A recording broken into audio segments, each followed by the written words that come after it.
On the matter of getting engagement with your internal stakeholders, the whole thing about, well, we've got this piece of technology, but, this department doesn't want to use it, or there's resistance because they do things other ways. I mean, Matt and his 38, give or take, departments, with their different approaches and, feeling that they're special. How do you go about handling that?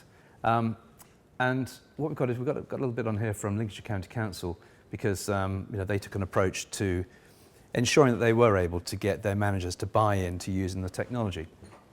You need to think about what kind of technology you want, which will appeal to the hiring managers and make their lives easier.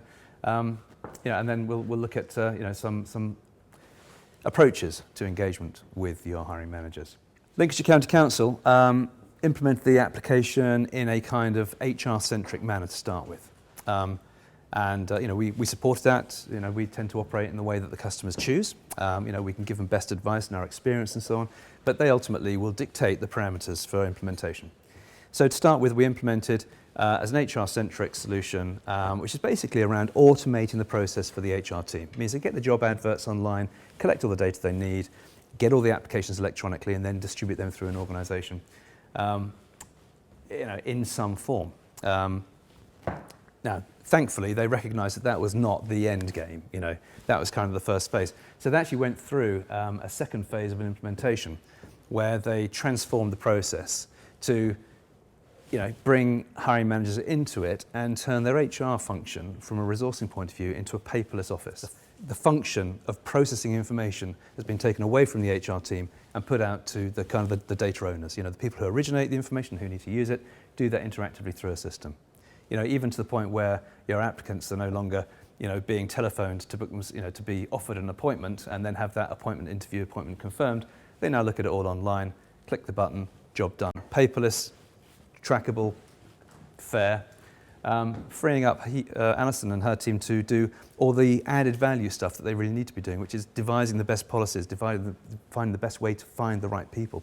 So if it's not about addressing the problems, then it's about, if you're going to deliver something out to people's, desktops and how you're going to get them to interact with you, you need to make it something that, has a nice, easy to use user interface, for example, because you don't want to create barriers to adoption.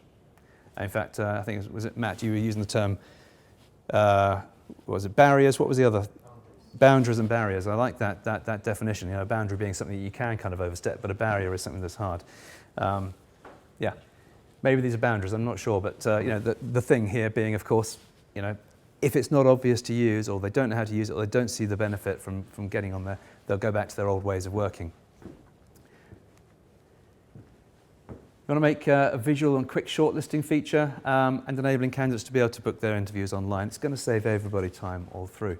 So this kind of promise is what you put out to the managers. What do you want to do? You want to build, deliver something to people which tells them what they've got to do. The idea isn't the hiring manager to sort of log in and go, right, have I got something to do? What do I do? I'm going to click over here, see if something's arrived. System that provides notifications and clear direction on, when you log in, what's expected of you. Want to have a nice simple user interface where the key information is. You don't make things too cluttered. You spread it out.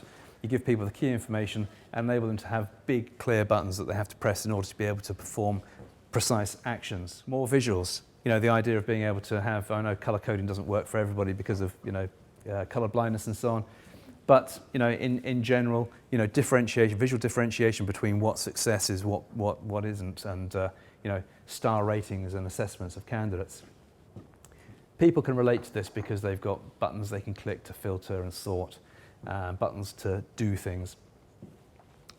So this is the kind of direction that you need to be taking to give hiring managers that independence. How you engage with the managers, as Alison kind of indicated, having drop-in sessions, setting up something where you maybe define a little bit of an agenda, bring people in, have people communicate with each other as well as with the people who are the experts, the HR team. In that way, you can get a bit like these round tables. You get that sort of cross-pollination, don't you? You get people giving ideas to each other, and oh, that's a good idea. You can have advocates in there as well as the detractors, so that you've got a balanced view, and people who can help to reach that consensus of how to do things. Identification of your champions or ambassadors is an implicit part of point one. I clearly was ahead of myself. But the idea of having people who are in those sessions, who are people who are very pro the initiative. Pain, fears and concerns. I mean, that dog is obviously wondering where his dinner is or where his next walk's coming from. That's a cute picture anyway. But it's all about getting information from the people so that you've got a set of items that you know you need to address. And ultimately, you've got to promote the solution. You've got to promote what it is that you're trying to achieve. Promote the benefits that it's going to deliver to the population that you're dealing with. Setting an expectation as well, so as you're not going to fail, because you can paint the picture of everything we want to achieve, and you've got to set that out over a realistic timeline. To my knowledge, it's not something that a lot of organisations actually successfully implement. You know, it's always there as a vision. If we can go into our database and find people, we can get them more cheaply. We don't have to advertise. We can reduce the time. We won't need to use an agency. You know, the real world is, well, you know, I think we need to deliver the tools and the capability, but sometimes it takes organisations some time to gear themselves up process-wise to be able to take advantage of, utilise the information, the asset that they've acquired through their recruitment activities. That's not to be negative about it, but the principles of building a talent database, talent pools. You've got applications coming in, you know, whether they be job-specific applications or whether they be speculative applications where you're just asking people to leave their information. You've got a CV. You've got structured data as well. You can collect from applicants information about maybe what kind of job they do, what kind of role, what kind of function they're operating in, what part of the country they're working in, what part of their career they're at. You know, are they kind of, you know, first jobs, are they experienced?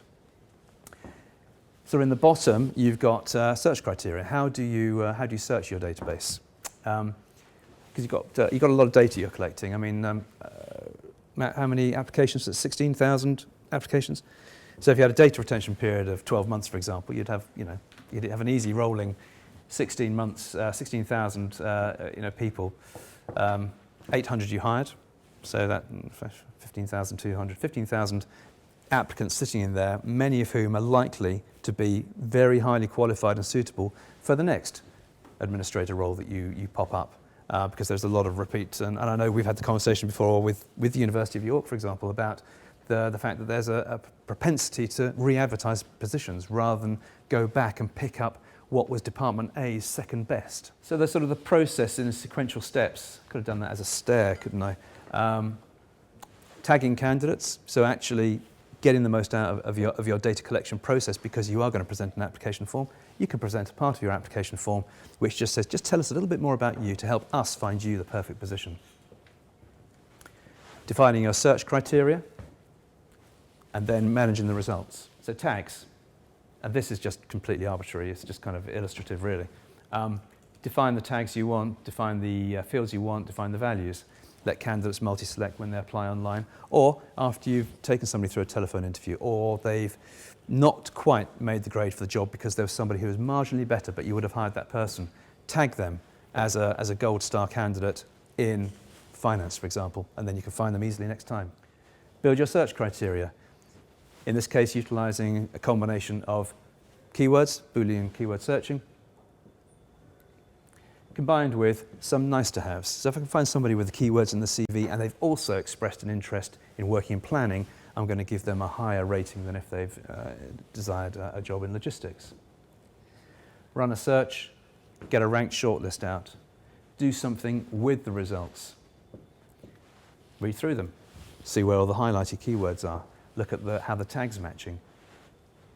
And finally, put them into a collection. So starting with the ocean and putting them into a pool. This is our marketing 2020 pool, which we can top up anytime. With one of these, you can then do a mass contact to all the candidates in there. For example, say, this is what we're doing. You know, we're opening a new department. We're going to do our second plastic-bottomed lake. Just communicate with them, and you can use these tools to do that and track all of your communication. And finally, on the searching side, a talent pool is about managing this within the regulations of data protection.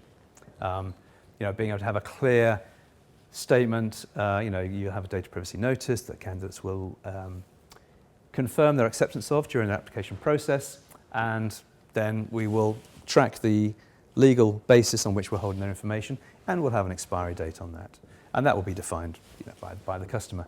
The point is that when that expiry date, and the customer actually chooses what that expiry date should be, when that expiry date has been exceeded, that information will be either anonymised or deleted from the database. So they're not in the talent pool without their knowledge.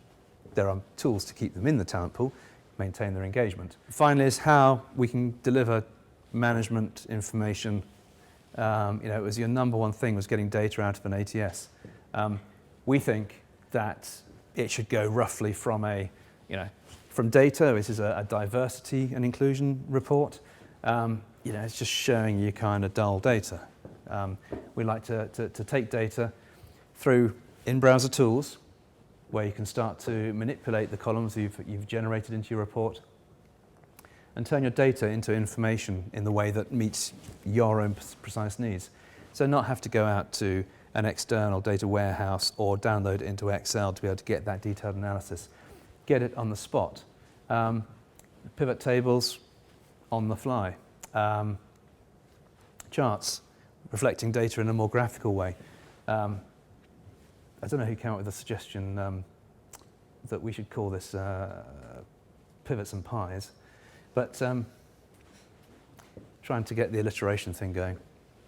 We think it's a healthy diet. The key thing here is about turning data into information. And as soon as you present it like that, you can go, I can immediately see that there's a higher proportion of people from this background or this gender who have applied for this particular function, or who are, we're only attracting applicants from this group, this kind of department. And getting that out of the database, there must be people in here who spend a significant amount of time generating their monthly or quarterly management reports. How nice to be able to click a button and get the information straight out. So it's all about being able to generate infinite data visualizations and getting the information out the way you want it.